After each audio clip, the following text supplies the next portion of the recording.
All right, so I got a question. Okay. Right? Should Pacman be more mad about getting jabbed in the face in the airport minding his business, or him dropping the Popeyes box, man? You saw how many biscuits rolled out that fucking box, man. I don't know what I'm more upset about for him.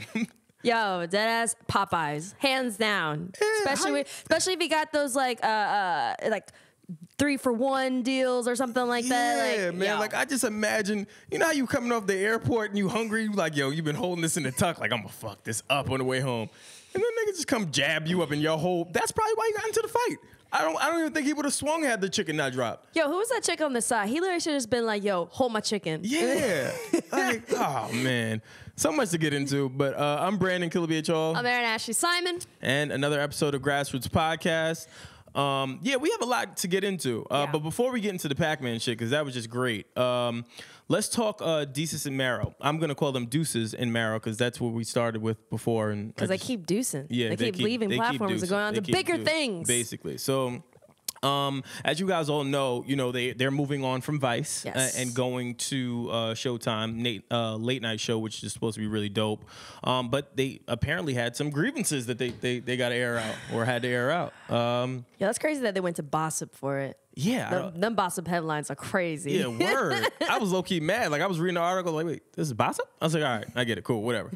But, so apparently, they had 2 months left on their Vice contract and were willing to fulfill that contract. And Vice said, no, we heard that you guys are leaving. Fuck out of here. And we don't really want to deal with you guys anymore. That's wild. Like, you would think that they would try and get more out of it, considering that they're leaving, and especially like they were asked to do 160 episodes, didn't have any writers. It was all them. They had like basically the work schedule was like they missing birthdays and stuff, and like basically had no lives. And then didn't want to compensate them. Why is that? Why is it that fucking corporations still can't see where the world is going with creative people like Desus and Mero and just podcasts in general? And then why is it that they're not being compensated enough or at all? Well, because companies want more for less. Perfect analogy and perfect example. If you guys watch Power, companies are like Simon Stern. They see something thriving, they want a piece of it, but instead of working with it, they want to own it. Yeah. They want to take control of it. And they don't want that person or that creative or individual to thrive more than them. So that's kind of like, and honestly, the first thing I thought of when I saw this situation, I was like, yo, Vice is acting like Simon Stern right now. Yeah, they acting bitter too. They acting like the bitter girlfriend that left, and you found out you got an ex, and now you just kicking him out the house. Like, it's crazy. My thing is, just for me, I feel like Desus and Mero, they did a lot for Vice. And mind you, Vice... They're a top-rated show. You know what I'm saying? Vice, it's Vice, obviously. Yeah. But I mean, fam, like, a lot of people really would not even know what Vice is had it not been for them. That show, I feel like, transcended that network and just the brand of how people do the type of comedy that they do. Why would you want to, spitting in the faces of people that actually helped you? Yeah. And why not treat them right?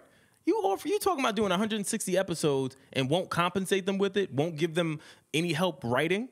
I tell them to get the fuck out of here too. Why am I talking to them? I think also with this too, it's like you have a content piece. You have two people who are true to who they are. They're authentic. It's not like they're trying to fabricate Black culture or the culture of minorities. They are minorities and they are a part of the Black culture. Because I can't lie, sometimes I'd be looking at some media companies when they're covering things within, dealing with Black people or just the Black culture, even like within consumerism within the Black community. They be acting like we're animals in cages, like it's a zoo. And like for like the chopped cheese one, they're like, oh my gosh, this is chopped cheese. It's like a Philly cheesesteak. Right there, I was like, okay. Yeah, y'all starting to bug right now. Y'all starting to bug out. I don't know what's in the weed. I don't know what's in the water. But fam, somebody has to control the substance use going on. But I can't lie, I do actually like the weed show that's on Viceland. The cooking weed show. The cooking weed show. Yeah, that's dope. That's actually legit. But I mean, again, it's just I don't see the method to that madness. You find out someone is leaving. If anything, I would probably be trying to do more to keep them on than to just let them leave. If that's like if it's like with the Cavs and LeBron. Like when he first was attempting to leave, once they got wind of it, they were trying everything in their power to keep him on board. Yeah. Now, if it just don't work out, then cool. But you're not supposed to then start being bitter and just cut somebody's contract like that. That sends a wrong message to aspiring creatives that you may be potentially in talks with to even do something. So I don't know. That's just like you're just a bad sportsman. It's just bad sportsmanship when it comes to media and just creatives and just business. Like, it just gets too messy, especially when y'all vested this long. How long has Vice had Desus and Mero on? Can you look it up, Chris? It's been like I would assume it's been like what, like a few years maybe. Yeah. Because it's 160 episodes. That's definitely I don't know. Sometimes that can be a year. You never know. But that's what I'm saying. They drop every day. So 2016, 2 years. Yeah, so, okay. A few years. A few years. Yeah. Yeah, but you know what? As someone who's worked in media for a while, I've seen situations where people have brought content ideas to media companies, and then they literally want to take full control over it, whether it's creative control, whether it is ownership, and it's just kind of like when.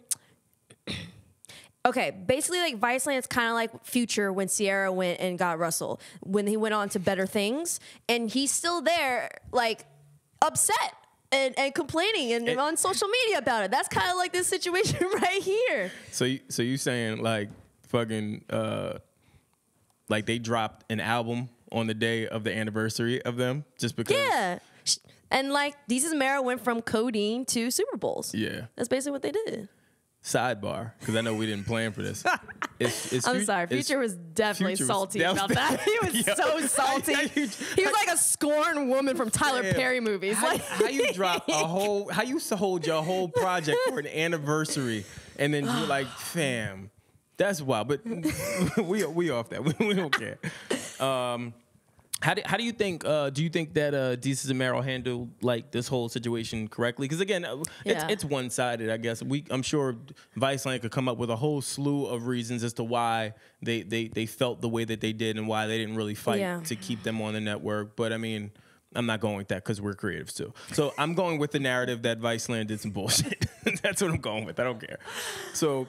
My thing is, I think personally that they handled it with grace. You know what I'm saying? They didn't for who they are. For who they are. You get what I'm saying? Like they could have turned this into a whole bit. They could have done a lot of creative things. I mean, we saw what they did with the Breakfast Club situation. They do not care. That was bad. That was pretty bad, but it was funny. I laughed. I laughed a few times at it. But I think they handled it well, and I think.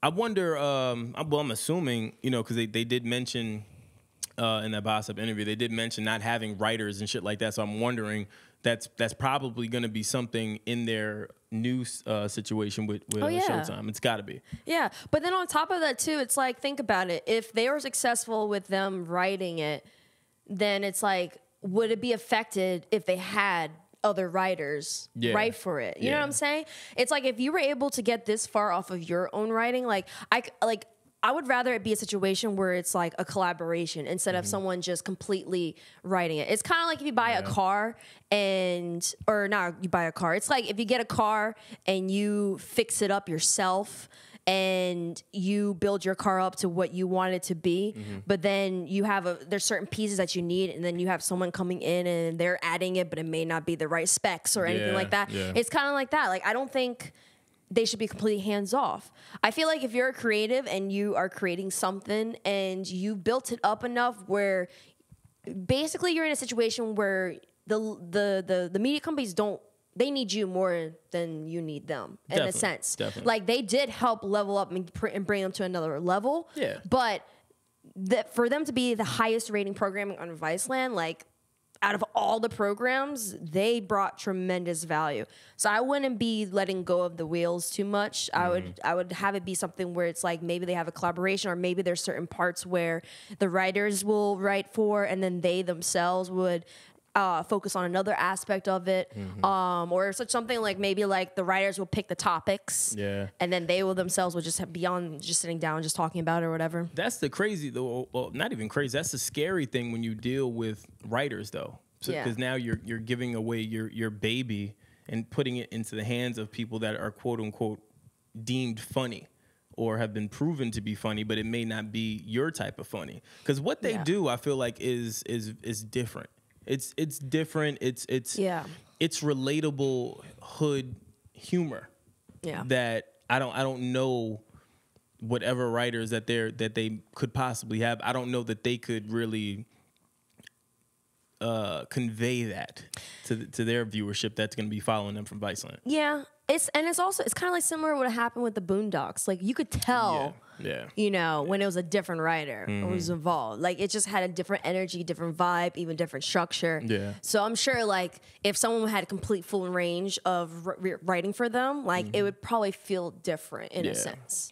Well, yeah, it probably will. But I mean, I guess we will never know until the shit drops. But I wonder when is it even dropping too though? Like that's the other thing. They haven't really given details. Was it 2019 is when it happened or something like that? But before we even like another thing I want to address too that kind of came up. It's kind of like a combination of what they're going through and also just some other things. Did you see that Diddy interview? Yeah, I did see it. So for those who didn't see the dinner interview, basically he said that the entertainment industry needs to invest more in black creatives and that they need to put more black individuals in more executive positions. And essentially like they're making a lot of money off of us, but you know, we're not seeing the return on investment. Yeah, basically. Yeah. And yeah. I mean, but how are we surprised about that? You see a lot of companies literally going to Twitter, watching Black Twitter, seeing what they're saying, taking it, and then making profit off of it. That's something we have to learn. Yo, y'all better stop putting good ideas on Twitter and don't get mad when it gets taken. Well, that's my thing. I think as a society, and I say this as far as like Black Twitter and all that shit goes, you have to, like, it's such a thin line. It's such a thin line to cross. You want to be funny and you want to show people that you're creative to get noticed, but then if you get noticed and then something's taken, you feel a way about it. So it's like a double-edged sword. Now, with what Diddy is saying, I feel like a lot of people from his era and maybe him at times could have done better with fostering better I guess upbringings of creatives or black people. You know what I mean? Like, there's a million rumors for him where he's allegedly done bad business. There's a million rumors for a number of black-owned businesses, and that's why people are so apprehensive to go that route, because there's always some fuck shit going on. Yeah, you know what I'm saying? So I just think that if he is the spokesperson for it, then he needs to show and prove. You know, show and prove that you are for the culture that you say you're for. Show and prove that black excellence and Black Lives Matter and all this other woke terminologies. Yeah. Show me that this is not something that is insurmountable. Yeah. And another thing, too, with that is this is an interesting fact. So for the Nielsen report, they were saying how black buying power is going to be up towards like 1.5 trillion. But that doesn't equate to black wealth. For those who don't know, black spending is the money you give, and obviously black wealth is what you keep. So we are spending more than we are keeping ourselves. Definitely. That's a problem. Definitely. I mean, the good thing is that you're starting to see increases in black-owned businesses. We're starting to see, you know, black creatives kind of taking the forefront when it comes to certain things. We're seeing, like, for example, we're seeing with Duce Palooza. You're seeing people in positions that we're not used to, but it's like it's still not quite there. Yeah. And I don't know if you guys are paying attention, but a lot of these TV show programs are starting to invest more in black voices, like black voice driven content. Well, we got to. We lost Morgan Freeman. He's out of here. We don't have who else? Well, no, but I'm saying TV programs. And like, for example, here's the thing, like Atlanta. I thought it was an interesting correlation how there's we have the Atlanta TV show, obviously Childish Gambino and everything like that, or Donald Glover, both are dealing with that. but also we're dealing with that. They're dealing with that. But that we're seeing increase in education is increasing. We're seeing more Black individuals getting more education. Yeah. So now we're also seeing, it's kind of like a new flight. We're seeing a lot more Black educated individuals going to the South. So then it is a narrative, and it's kind of like a scene that people can identify with. And it's also a scene that has more money. So Atlanta fits within that mold. Okay. It creates that Southern narrative. And now that the South is having all these more Black educated people go down, that means they have more buying power. And they have more buying power towards content that they can relate to and their stories that they can relate to. So it's interesting that we're starting to see a lot more content within specific cities and areas that have that narrative where more Black educated people are going to. Because it's interesting. Have you noticed that we're getting a lot more TV programs that are around New York City, that are around the South? It's because they look and they're seeing that audience is becoming more educated, getting more money, which means they have more buying power. And that's what we've been saying it on the show, is that Black people are in. It's just that the world is catching up. That is what's happening. Well, some of them been knowing. They just have to obviously address and say, because now they can't fake the funk. They can't take Dapper Dan's ideas and then claim it as their own anymore. They can't do none of that anymore. And you got to cut Dapper Dan in, because now he knows what his value is, and now he knows, hey fam, check this out, that pattern was mine, was hood, and he's educating himself. That's the other thing. We have to educate ourselves more, better. Yeah, like it has to be.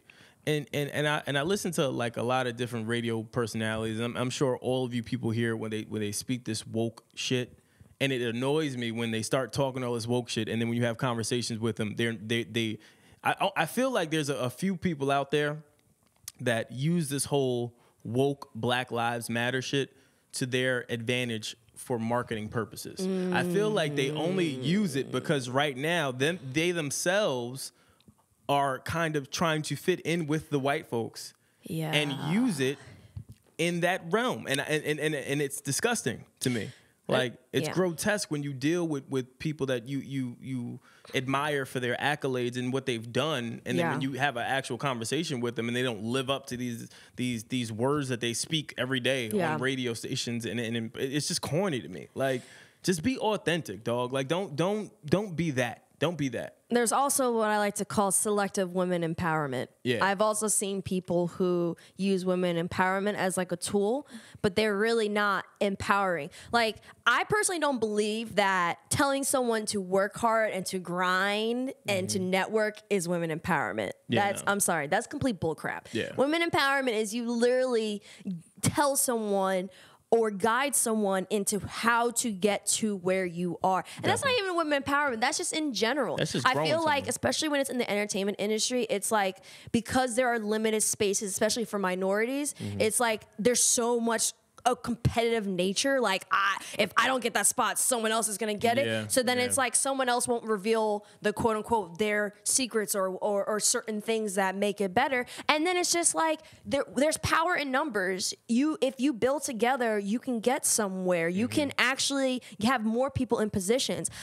For me, it's like I've noticed that throughout the entertainment industry. And then also another thing, it's like, if you like, of course, it's important to have value exchange, right?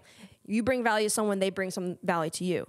But I also feel like there's some times where it's like, if you don't do everything for them, for favors, and them asking for favors, and then like you ask them for a favor in return, you ask for help in return, and then they don't, like... Yeah, it's a hit them up for a favor, and then, all right, now I need a favor type of thing. It's not done genuinely out of the kindness of people's hearts, just because they want to see you grow and blossom into something big, like their words. So just words and action should match up. Yes. Words and action should always match up, especially in this day and age where us as creators fight the good fight every day, do a free program to create content for your enjoyability. And when we try to deal and collaborate with other creators, they do the fuck shit and make brass comments and just outlandish statements that just make absolutely no sense. I'm living my best life. Yeah, like fuck out of here with this. What are some bullshit. what are some of the quotes or some things that you've heard that you're like is bullshit? I fucking hate them all. I hate living my best life. I hate that trending fucking dance that's happening right now. I don't like any of it. I fucking hate it. I work hate hard, it all. grind. Tell me what living your I keep saying this. Tell me what living your best life means. Do you have 5 lives that I don't fucking know about that you're now living one of them? And when that one goes, like, yeah, what the fuck are you? Like, are you a fucking superhero that morphs into one personality into another life? Like, what's happening in the world? No, they got more than one life. They got their wife. They got the side chick. Jesus. They got the. That shit is so stupid. Somebody hit me with that shit the other day. Like, yo, man, what's going on? I see what you guys doing. I'm like, yo, thanks, man. It's really dope, man. Yo, you out there living your best life. I said, man, shut the fuck up. Shut up. You don't even know what my best life is. How are you telling me what my best life is? Yeah, I never understood that. Like, what if you can just say, yo, life is good? Yeah, or just like, you know what? Right now is great. But living your best life, that just sounds weird. Like you said, how many lives do you have? Yeah, like I put that up there with Link, Bill. Oh, I still put that up there with that. Like, whatever happened to days of like, yo, I see you grinding, I see you working. What happened to those normal phrases? I don't want to live my best life. I don't even know what that is. I feel like grinding though is overused now. But that's my thing. It's so overused. It is, but I that's how bad it is in these streets. I would rather go with grinding than have another person say, yo, you're living your best life there. I don't want to fucking hear it, man. Oh, yo, man. what if that's why thesaurus is really great. People need to use the thesauruses more because it's like find other ways to say like things are going really well. There's mad other words in the English dictionary. Ask Nas because he be throwing out some. Nas ain't low though. Nas bum ass come on the way over here be reading the dictionary.com and shit. Then come up here and say. Yeah, this is grotesque and all these other words that he tries to fuck out of here, Nas. Nobody cares about your words. Fuck out of here. But even let's get into words now. We talking about it. And Drake and writing and all this shit. Yeah. I have another beef. I'm happy for Drake. Drake is breaking all of these records. Yeah, good for him. He recently broke the Billboard records with the Beatles and with Michael Jackson, and then broke the streaming record. But that's my issue. We were talking about this. Yeah. Every day there's a new fucking streaming record broken. Like, who is writing the records and who is like these records almost feel like they're easy to just manipulate. Like I don't even care about these records no more. That's how bad it is. Every week somebody is coming out with a new record. Oh my God, Kanye West broke streaming record of the year, and he is at the top. 2 weeks later, oh my God, the biggest artist ever to come out, Drake, he just released something fantastic. No one has ever done this. Yeah. Next week, somebody else is gonna come out and be like, oh my God, you're not gonna believe this. Another record was broke. Like, fam, like, why are we going with records though? Like, what's happening right now? I mean, well, people are fucking making like 6-hour albums. Streaming, being like, listen to every song, or they'll do like the 7-track concept and just tell people to replay and replay. Yeah, but ain't low. But that kind of goes back to not even streaming now. It's like even going platinum. It just doesn't seem like it has the same feeling or value anymore. It's like anyone can go platinum now because all you have to do is hire 100 little niggas and tell them, yo, press play. And then that's it. And then that's it. Newsflash, people, we gonna go platinum tonight with this fucking episode. I'm gonna have mad people play this shit. We're gonna have this play overnight when we sleep. That's what people do. That's why I'm never impressed by any of these accolades anymore. I feel like all of the streaming, as much as streaming is helping the culture, I do feel like it's manipulating the culture and hindering us because I'll never really know if these numbers are accurate. And personally, at this juncture, I don't fucking care. I don't care. I don't care if he could break another record tomorrow. I'm going to delete whoever even I'm following that posted. I don't care. Yeah. I don't care. I mean, listen, kudos to Drake. I mean, he obviously knows how to work the internet. Yeah. He's working the system better than most or anyone, honestly. And to be personally honest, you know what I thought was more impressive? How what's his name? Yeah, I'm going blank. This is old age, people. How like back in the day when people, not even just one artist, Soulja Boy, how Soulja Boy freaking had you click on a Britney Spears song, and then you liked the song. It was listen. Via LimeWire. Yo, that is magic. I'm telling you, if you could literally put something up saying, hit me baby one more time, and get a Britney Spears fan to be like, you are winning. Yeah, definitely. You are fucking winning. Definitely. That is more impressive. That's impressive. That is impressive. Like, but it's impressive that he got $1 billion. But I'm just saying, streaming wise, like anyone can go platinum. Yeah, now, I feel like there's not even feel. I know that there's an algorithm that people play with on a daily basis and manipulate on a daily basis. And for me, while that's a great accolade that Drake has. Yeah, I'm jaded because I kind of feel like, all right, I don't believe it. I don't believe it.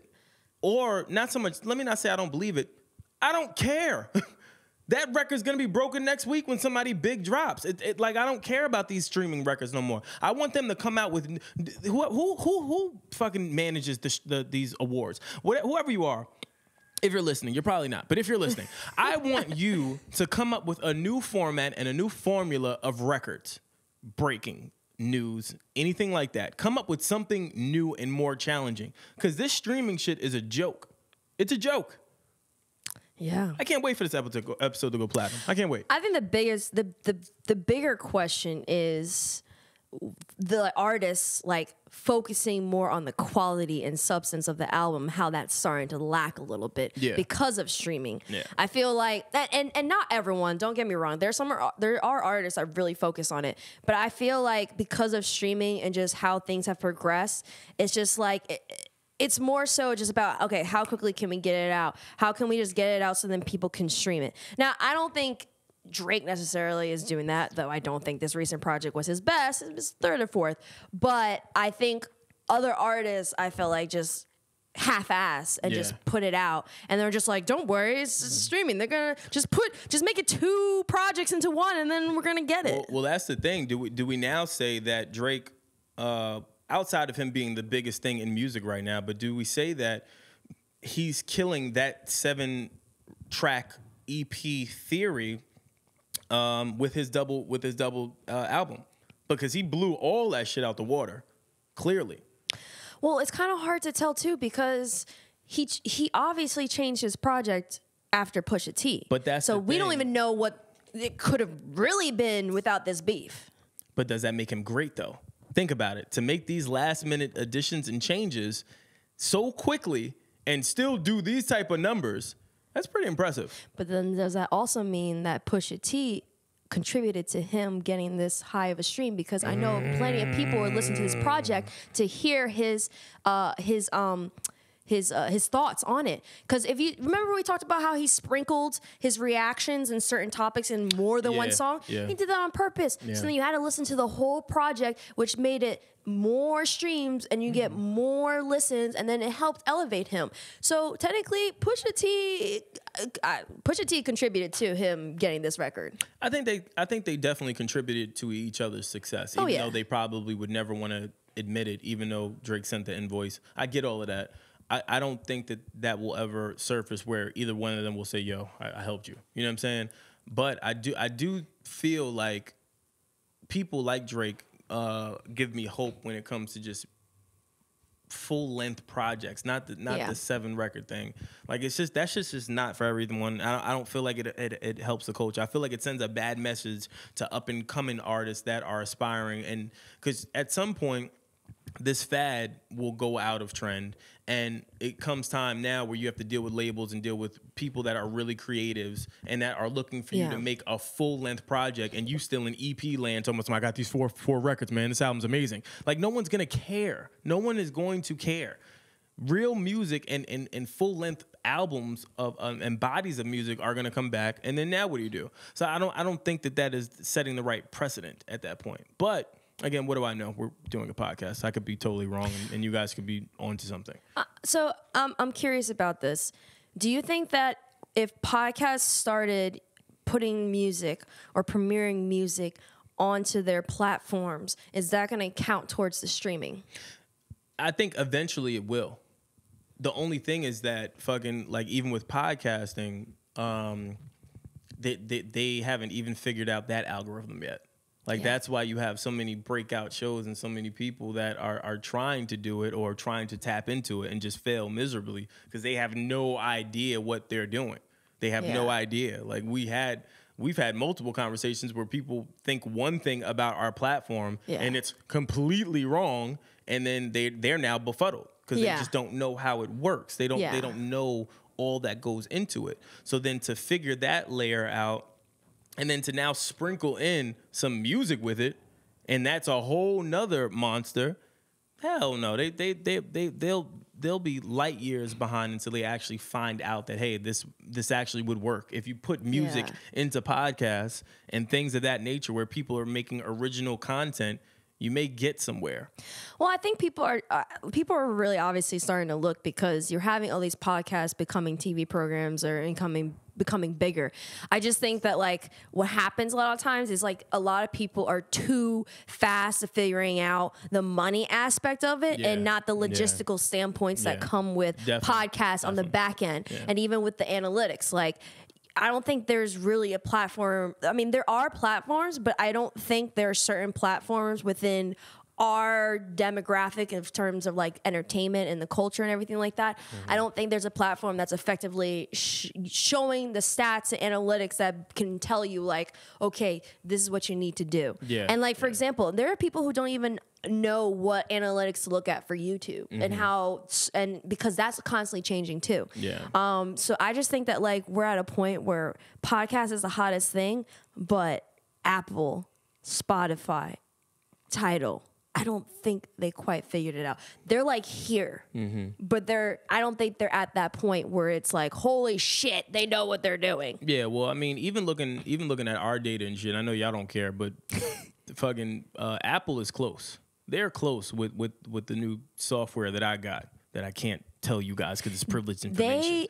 But they're a little close. They need to take what they have and mix it with what kind of like YouTube does a little bit. Because there's certain analytics that they would.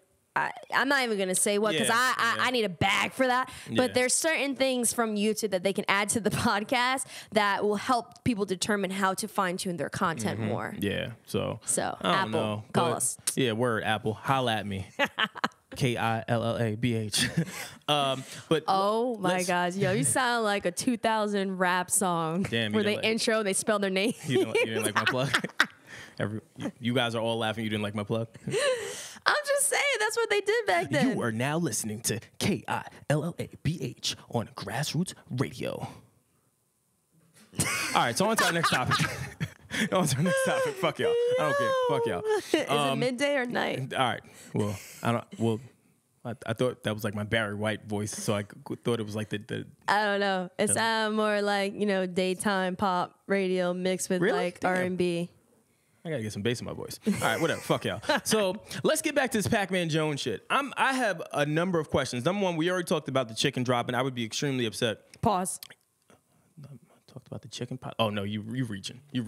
Talked the chicken dropping. Chicken dropping. Come on, you're reaching. You're better than that. Nah, come on, you're better definitely not reaching. Listen, chicken dropping. Number one, how do you pause? What? Damn it. Yo, I just want to say it because you be pausing me for stuff that like you shouldn't be pausing me for. So I had to get you back. I'm a woman and you pause me for what women will usually say.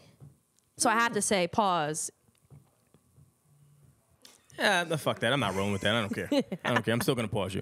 So, fucking, what was I going to say? God damn it. Oh, no. So check this out. So here's my thing. I have questions. Number one,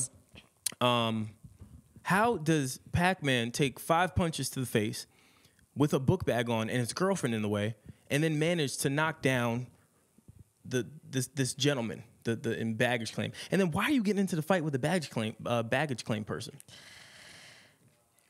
Did y'all see that? Like that? Yeah. Like Pacman was like, he punched him in the face like 4 times, and Pacman was like, and then fucking ran at him like on some like, he's like, nah, I got this, baby. I got this. Hey, hold my shit.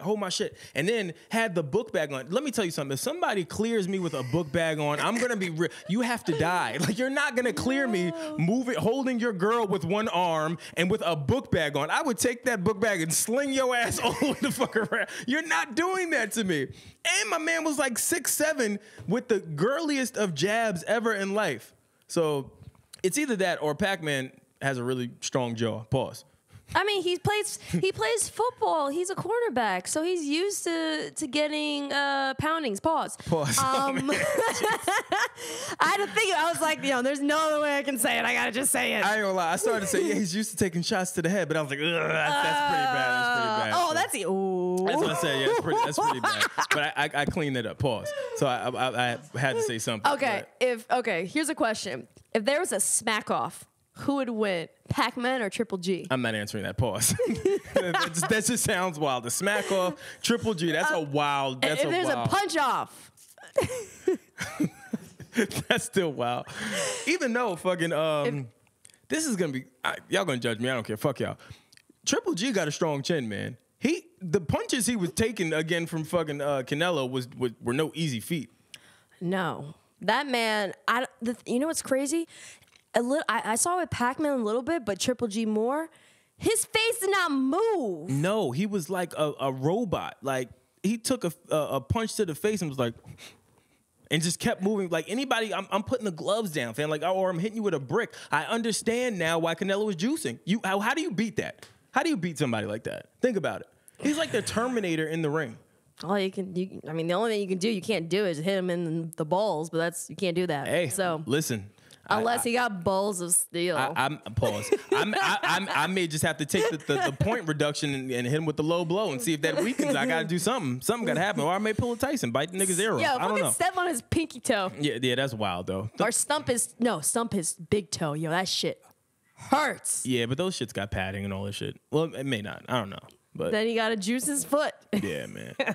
I think, and just getting back to the story, the funny shit with this story is that how you go and try to assault Pacman, you get more hits off on Pacman, and then you're sent to the hospital for injuries. How do you do that? Well, first of all, he wasn't even punching correctly. Yeah, but listen, this story done already going viral. So how do you go home and walk into your household and be like, yo, so this is what happened. His jaw was stronger than what I anticipated. I didn't see that happening. Like, that's kind of crazy. I mean, I was like... And then you lose your job. How you get fired for losing a fight that you started and then got to go to the hospital? That's horrible. That's horrible. And also, too, like, you're the one that's hitting him in the face, but you're the one who ended up on the ground. Yeah, it's pretty bad. Yo, but his punches are weak, though. Yeah. My dude was, like, going like this. He gave, like, 3 straight punches, but they wasn't even, like, crisp. Like, it wasn't that. It was more like... He was like this, and then, it was just bad. You got to pop. There's a way to jab someone, like, especially with him. His arms was mad long. You should be backing him up quick. There should be no hesitation. If my arms were ever that long, I would smack you from across the room mad times. Like, you would never touch me. Ever. You would never touch me. This is mind-boggling. Oh, my God. I just don't get it. I don't get it. Yo, I was dead ass, like, waiting for, like, a homie or that girl to come, like, jump in and, like, run up to the person and just kick them. Like, you know how, like, those fighting videos, like, you got the friend on the side, you got the chick on the side, and then she comes and either she jumps on them and just starts, like, pulling on their hair or, like, strangling them or something? To have a serious moment, that was the scary part. As I'm watching this video, the scary thing is the girl is getting in between 2 grown-ass men trying to hold Pacman, then pushing the attacker. Like, just to the women out there, just let your man get beat up. If it's going to happen, it's going to happen. You should not be in the middle of grown men fighting and trying to be the voice of reason when people are throwing punches. Like, she could have really gotten hurt bad. Especially if he was a dickhead. He could have punched her right in the face. Even though I don't know if that would have been in his best interest considering how it all ended. But You should never be in the mix of that, women, ladies and gentlemen. You should never just be conscientious of it. Because number one, it could have ended bad for Pacman too, just because she's sitting there holding him, saying, "No, baby, don't do that shit. We good. We don't need that shit." Meanwhile, my man is like, "Hey, yo, blood, what up?" Going at him. He could have punched. It could have been way worse than that first punch that he took in where he fell against the gate or whatever. Yeah, listen. I ain't getting in front of no. And when I say no defensive football player. Absolutely goddamn no. Yeah, nah. You're crazy. Yeah, nah. Now, if it was like a punter, yeah, you're okay. I ain't gonna lie. Punters matter too. Yo, there are probably some chicks. There are some chicks out there that are swole though. They could probably hold back a punter or kicker, but you can't hold back someone who's a secondary or even a lineman or a defensive lineman. You crazy. Yeah, I ain't gonna lie. I went to school with a girl that was like, she was big like a linebacker. If I had to fight her, I would be worried. I'm not gonna lie. I would have to. Like, she's one of those people where like, if you bumped her the wrong way, she would like push you up against the lockers and like embarrass you. So it was always one of those things like to just be cool with her. Like, yo, what up? You good? Yo, did she Heisman you? Nah, we was cool. But that's the thing. You got to get cool with people like that so they don't kill you. You got to be cool with the big girls? Yeah, you got to. You got to listen. Big girls will take your ass out. How? Think about it. You walking down the hallway and some big girl just slide your ass down the lockers like you just, you know what I'm saying? Like, that's crazy. You got to be careful. It's dangerous out here. I'm just saying. Speaking of dangerous, Kimbo Slice movie coming out, and they got Wakanda in it. Y'all remember that? I really felt like that's my shit. Like when people say something that I don't want to hear anymore, I'm like, just because it was funny. It was the funniest shit in Black Panther. But if you ever did that, I would be like, "Do you have Tourette's? Do you need help? Are you on drugs?" Well, that's what I'm saying. That's what the dude. What's his name? Winston Duke. That's what he did. That's what his character did in the thing. When my man was talking, he just started. I don't know if it's a bark. I don't know if it's a huff. I don't know what it was, but it was pretty funny. Yo, I just want to say, it kind of going back to what Diddy was saying, how he was saying the Black Panther was an experiment. That's one thing that like I don't really care what anyone has to say because all of those actors are winning. Yeah, and not to say that they weren't big before. Oh, no, the only one who was like, there was only 2 people that were super big because they're legendary actors and actresses. But the rest of them got major glow up, from Black Panther. Yeah. So just even if Diddy's saying it's an experiment, dude, what everyone did for Black Panther. And I'm saying the consumers, the actresses, the actors, they did a great job. But it was the fans, it was us that elevated that shit. And now, look at them. They're thriving. But you know what? It's funny. I made a correlation between like the Lakers and Black Panther and like how that whole shit that I said a while ago. Y'all can go find it. Or maybe we'll put it up in the graphics so you'll see the correlation. Yeah. And tell me if I'm bugging. But I thought I made a great point, but everyone killed me. But whatever. But the reason people killed me, I'm seeing a change in how people are looking at Black Panther. Like, a lot of people are now changing their view of Black Panther, and I'm confused by it. Like, I don't understand. It's like everyone's like, oh, we should have never gave you guys this movie. Oh, my God. You guys are hyping this movie to be something. So, like, why we can't just have this one movie? Like, I don't get it. It proved that an all-black cast works. Yeah, and that's a leading black character works. A leading black minority character works. Yeah, so I just found that to be interesting. Take our steps, guys. Yeah, take our wins. I don't get it, but for those that don't know, Kimbo Slice started. He was a backyard street fighter. If you don't know who he is, go Google it or YouTube it. Kimbo Slice was one of those people you just did not want to fight. Like, he was just crazy, ruthless, but he was just known for just knocking people out. There's some great fights on YouTube that you still be able to still check it out. But then he actually then went to he'd been training this whole time because he'd been trying to get into the UFC, and then Dana White finally gave him a shot in the UFC, and he did decent. I just don't think that he ever was really fully prepared for it himself. Yeah. Like, of course he trained for it and things like that, but he was always just brute force, knock you out, clean out. Yeah. And then he's going up against people like Brock Lesnar or just bigger people that are well versed in different forms of just fighting styles. So he was never he never blossomed, and then he passed away.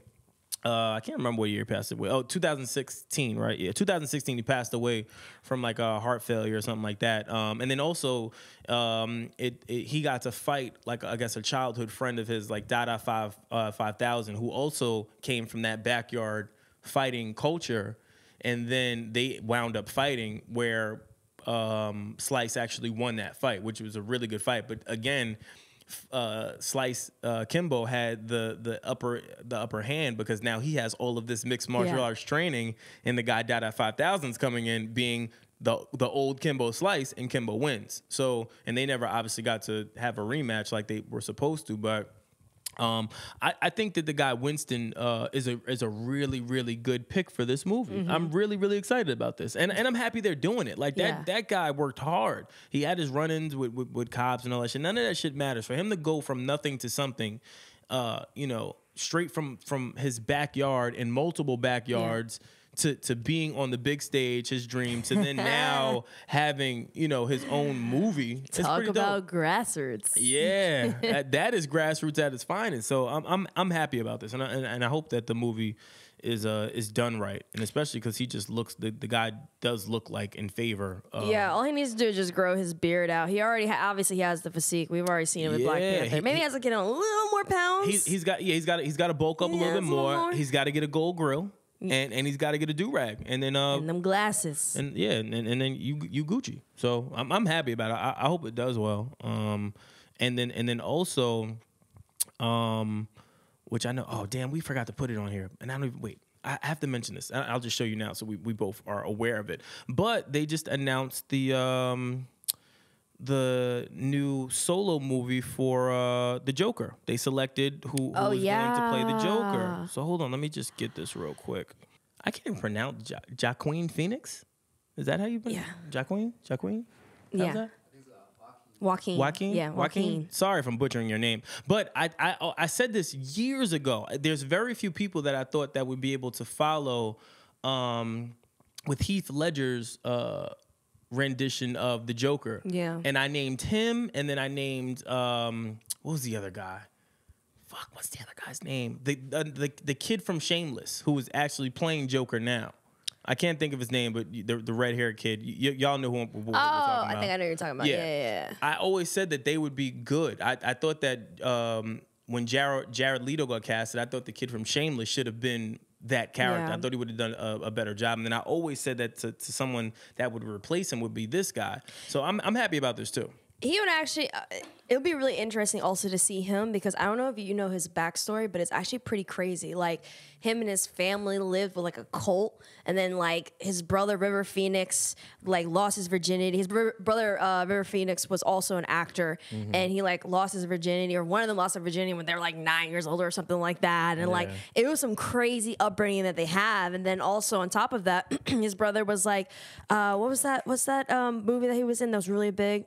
It was what's that?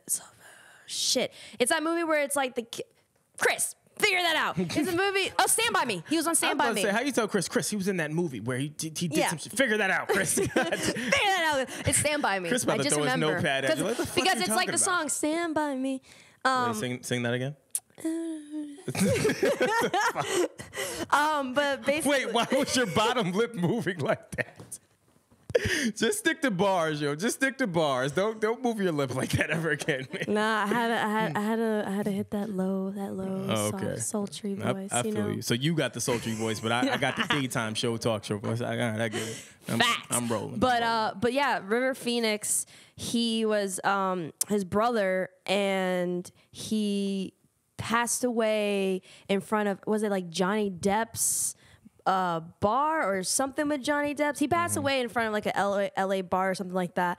So like, he's gone, him and his family have gone through some like crazy shit. And then on top of that, remember 1980s, there was a lot of crazy stuff that happened with child stars too. Yeah. So we don't know the full extent. And apparently people were saying, like, this is allegedly rumor, but they were saying that they feel like something might have happened with his brother, because like he got into drugs and he died from a drug overdose. And it's just like, you saw a lot of those child stars like ended up doing that and like just basically just ruining their lives and like, you know, but obviously we know because Corey Feldman started talking about that stuff. Everyone thought he was crazy, but now that stuff is starting to come out. Yeah, it's all coming out, and that's the thing. Well, that's the thing with those roles that it is a little scary. Like I always think about the stories that you hear about Christian Bale, the stories that you hear about Russell Crowe, the stories that you hear about Jim Carrey when he played in the movie Man on the Moon. Like there's and Heath Ledger, characters or actors and actresses get so wrapped up into the character that they can't detach. They can't really get back to the normal life that they had. Yeah. And they get caught up into these roles. Like even the guy who I love, from from The Wire, from he's been in mad movies. Everyone knows who this guy is. Come on, this is horrible. Yo, we haven't. He had old age. yeah, word. Old age right here. He had the shotgun with the trench coat. Come on, my voice. Yes, Michael K. Williams. He often talked about when he was filming The Night Of, and for those that have never seen it, it's not The Night Of is an amazing piece of work. Who the director for that was also the same creator of The Wire. Mm-hmm. But and I believe Oz. But he said while he was filming the Night Of again, he found himself having to go back to rehab because he had a drug addiction problem, and they were shooting scenes where he was dealing with drugs and had to really act like he was shooting up drugs, and he was in the zone, and he dealt with almost relapsing, which is crazy. He is known to get into character like aggressively, like really, really aggressively. You know who also another one is? Daniel Day-Lewis. Yes. He's another big one. Yes. I remember with the movie about Abe Lincoln, they were like, yo, Daniel Day-Lewis was not there. Like, it was Abe Lincoln. Yeah. And he wanted you to dress him as Abe Lincoln. And, like, that is intense. You know who else? They just did an interview on The Breakfast Club. Joseph Sequoia. He talked about, like, him being Tommy on Power and then going home, and his wife's like, all right, slow the fuck down, tough guy. Like, this isn't a mob hit. You're home. Like, a lot of people, I wonder if, and I really feel like therapy is needed when you're, you know, in those type of roles or just in acting in general, because I can see you losing yourself. I wonder like what their methods are to kind of detach themselves. Like some maybe rehab. Obviously, they have to go to some maybe therapy. It's cocaine. I hope it's like hypnosis. I'm just saying what I heard. I'm not saying, I forget it. Y'all judging me now. I'm telling you what happened. I'm just saying a lot of people turn to drugs. Oh, I thought you meant, turn to drugs within that. Okay, I thought you meant like, cocaine is the way to snap the fuck out. Oh, nah. Yeah. No, I'm not saying that. I'm saying a lot of them, that's how cocaine is birthed or hardcore drugs is birthed, because people need an escape. They look for an out, and then drugs or alcohol or some sort of mind-altering substance is now entered into the equation. So, you know, it happens. Y'all still think I'm using coke. All right, I see it on your faces. Listen, I'm not using cocaine, but I agree with you. So I'm happy about that movie too. And then so hold on, because for our topic, how the hell did Kylie Jenner get $900 million fortune in less than 3 years? Some her shit. Cosmetic line. Yeah, but I'm hating right now. I've been working mad long and fucking I'm broke. So I'm trying to understand, how does one go about doing this? Oh, well, your sister puts out a sex tape. It's helped by the mother to profit from it, because you might as well. And then you build an empire from there. Okay. Pretty much. So for me, like, okay, you know, I'm sure she worked hard in it, and that's cool. But when I heard self-made, it made me think of when Donald Trump said, "Oh, my dad gave me a small loan." Yeah. That's just pretty, like, But I think she just from reading it, because I don't follow the Kardashians, or I guess Jenner. I don't That's so confusing. Is she a Kardashian or Jenner? You Jenner? Both. It's both, right? Well, her last name's Jenner, but technically she's both. Well, yeah, no, her last name's Jenner, but I guess I wonder what side of the fence she rolls. I mean, she's part of the Kardashian. Yeah, I mean, she would be considered. You see what I'm saying? You see how you're confused? It's a mind fuck. Nevertheless. But she's but she's still associated with the Kardashians, the same way that her dad's a Jenner, but he is known as being part of the Kardashian clan. Yeah, that's what I'm saying. It's like the Jenners don't have an identity. Yeah, it's tricky. But I looked at all of the things that she's done, and the majority of the things that people keep saying is that she's managed her social media so well that people just throw her endorsements or throw all of these business ventures at her, and then she just makes good business decisions. So I just wonder. So I'm just trying to get my ducks in a row, right? So I guess I have to get my brother or my sister, I guess, which that's nasty, to put out a sex tape. Then I got to figure out a way to get my mom to manage me. And you got to marry a rapper. Wait, no. First you got to marry an athlete, and then your sister has to marry an athlete, and then you got to dump him. Okay. And then she has to marry a rapper. Okay. Then you yourself have to go and date a. What was it first? No, you're gonna have to. Oh, you gotta get duck lips. You're gonna have to get duck lips. I'm just gonna be broke then. Fuck it. Like, I'm not doing that. That's where I draw the line. That's where I draw the line. I don't care about the sex tape. I don't care about none of that shit. I'm not getting duck lips. That's not happening. So, all right, broke we are.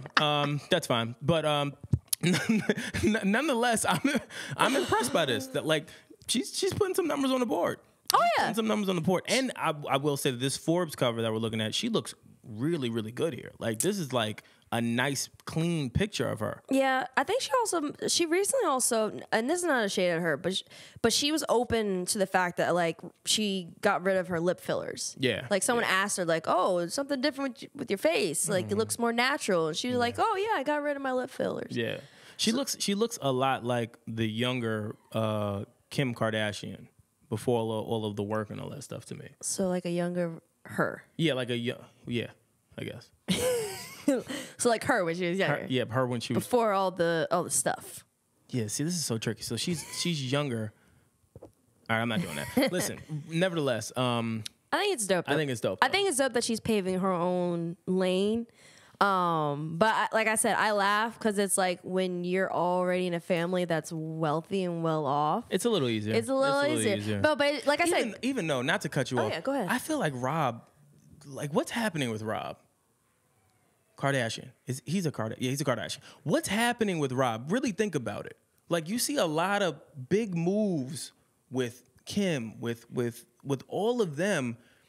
And I know a lot of it does deal with him distancing himself with it. I know that they talk about it a lot. They don't have the best of relationships. But it seems like he struggles more than any of them. From what I think, I mean, I'm not too up on the Kardashians. Well, no, I'm not keeping up with the Kardashians. I see what you did there. Plug right there. I see what you did there. Bang, bang. They're gonna flag this. They're gonna flag this. It's fine, guys. Whatever. Anyway, I don't care. So I think that with his situation is he got really messed up with not just only a Black China situation, but I think it was Rita Ora who was the first one that really fucked him up. Oh wait, he used to mess with Rita Ora? And Adrian too? Yeah. I knew about the Adrian. I didn't know he messed with Rita Ora. Yeah, I think it was her that he got messed up. Whatever the situation was, I think he really got messed up from that situation. I could see Rita Ora messing up your life. I'm just being honest. I could see it. I get it, Rob. I totally get it. I'm here to support you. If in any of your endeavors, if you want to invest in Grassroots Podcasts, I'm for it. I totally, if you fucked with Rita Ora, I totally get how she could ruin your life. Her, Rihanna, there's a few people that will ruin your life. Yes. Who else? What's this other girl's name? Karrueche. She will ruin your life. There's a few people out there that will ruin your life. Speaking of ruining lives, not even ruining lives, but y'all see Drake out there watching Serena? Yo. Did you peep that? Anyone see that? Yeah, but he's moving so carelessly now, and at least he's good with that, because I know that they had a falling out or some shit that happened. I don't really know, but I thought that was dope. I thought it was dope. You know what? I don't know. I think it's interesting. I feel like when you break up with someone, like maybe they got back on good terms. I don't know. But just like when it's like a big comeback for Serena and then all people do is pay attention to you because you're there. Yeah. That's like it's a little distracting. It's a little distracting. Yeah. Like, she's coming back from pregnancy. They threw her down to like number 25 or 23, even though we all know that's bullshit. She's number 1. Yeah. Thank you very much. And and she's making a great comeback in the tournament. She advanced. Yeah. She's, you know, her game is a little shaky. It's a little shaky, but there's promise there. It's promise, but the focus should be on her. And it's not that I'm hating on Drake. I just think that, like, in this situation, she has a husband and she is trying to come back. There's already enough pressure. Yeah. Just let her get her shine, dog. You got your shine with this 1 billion streams. Just let her get the shine, and also just leave her alone. But that's the other thing too. Like, you figure when you get the ESPN updates or CNN updates, and you see U.S. Open stat, but it says Drake shows up to watch and support Serena. That's gotta be a little annoying. Well, I ain't gonna lie. Serena's husband may want to punch Drake in the face. Oh, I think he got more money than Drake, so I don't think he got to do any of that. That's true. Yeah, I think he may have more money, possibly. Hold on, wait a second. It's Alexis or Alexia, yeah. Wait a second. Okay.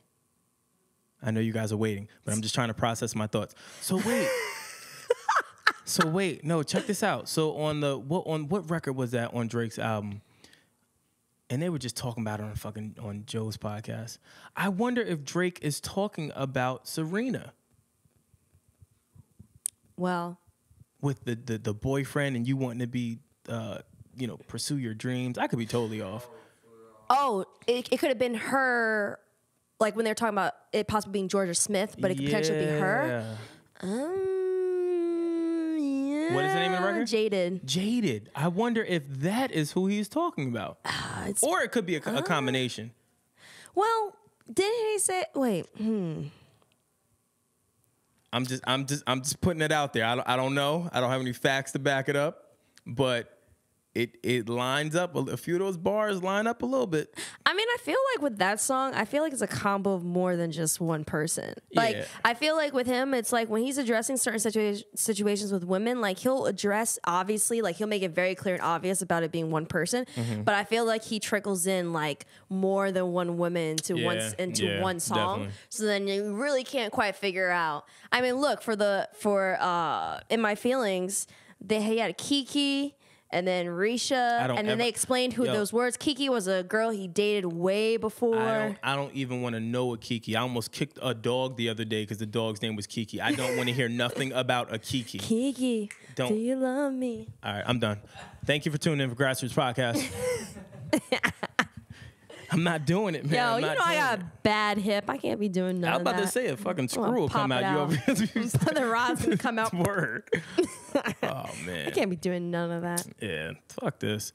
But I mean, I guess that's it. Oh, I know you guys weren't prepared to talk about this, but I just wanted to make mention of it just because this is my inner geek. Dragon Ball Z.